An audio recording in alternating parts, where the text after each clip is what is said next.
If you like gambling and you like action, then the movie 21 is definitely for you. So the movie starts with this really smart kid who's a suit salesman, and he also attends MIT. His hopes and dreams are to attend Harvard after MIT, but he don't have enough money to do that. So he applies for this prestigious grant that will give him a full ride scholarship to Harvard.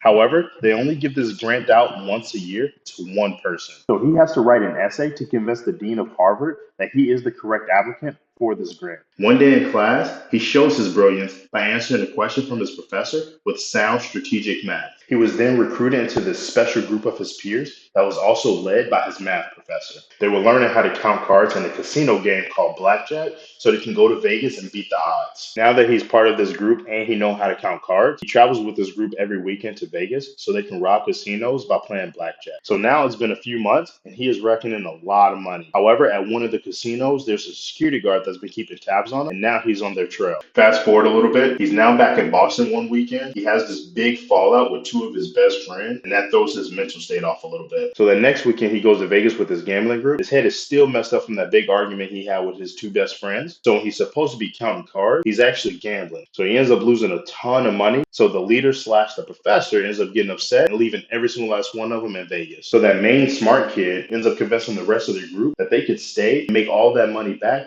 even without the professor being there with them. So they were all convinced to stay. So they end up going back to the casino to try to win their money back. In the middle of playing, the smart kid actually get captured and beat up by the security guard for doing all of this. So once that kid was released by the security guard, he went home alone. And once he got back to his dorm, he saw it was completely trashed and all that money he had saved was completely gone. Now that he's broken, lost, and has nothing to lose, he actually comes up with a master plan. See, when the kid was back in Vegas and he was getting beat up by that security guard, come to find out, that security guard has been tracking them for a long time, and it was because of the professor. The professor has been doing this for many, many years. He wanted the kid to help him set the professor up so he can catch him once and for all. So fast forward, the kid has convinced the entire crew and the professor to go back to Vegas and do one last big heist. Once they're there and they start to gamble and start getting a lot of money, they start getting chased by that security guard and his crew. So they all start to take off and start running in different directions. The professor took the money, ran to the getaway vehicle to try to get away by himself. Come to find out, he actually fell for the trap and got caught by the security guard and his team. The smart kid and his friends all got away with the money. And finally, the smart kid ended up telling this entire story to the dean of Harvard as part of his essay